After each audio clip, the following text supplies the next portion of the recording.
টানা ৬ বছর সম্পর্কে ছিলেন কলকাতার জনপ্রিয় তারকা জুটি জিৎ ও স্বস্তিকা মুখার্জি।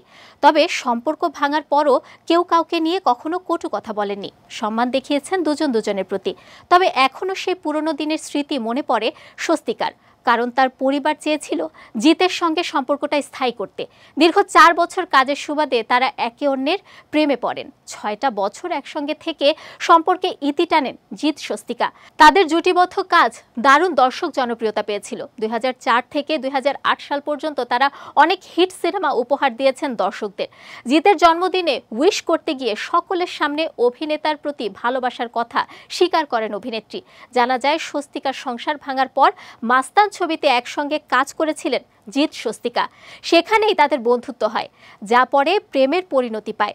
পার্টি থেকে ছবির প্রচার সব জায়গাতেই একসঙ্গে যেতেন তারা। এমনকি অভিনেত্রীর পরিবারের সঙ্গেও তার দারুণ সম্পর্ক ছিল। যখন তারা আলাদা হয়ে যান, স্বস্তিকার পরিবারের লোকজন নাকি খুব একটা খুশি হননি। সম্প্রতি এক সাক্ষাৎকারে অভিনেত্রী বলেন, আমার মা বোন সবসময় জিতের পক্ষই নিয়েছে। ওরা চেয়েছিল আমরা বিয়ে করি। আমার বোন তো কেঁদে ভাসিয়েছিল সম্পর্কটা ভেঙে যাওয়ার কথা শুনে। তবে ঠিক কী কারণে জিতের সঙ্গে দীর্ঘদিনের সম্পর্ক নষ্ট হয়েছিল তা জানাননি এ অভিনেত্রী।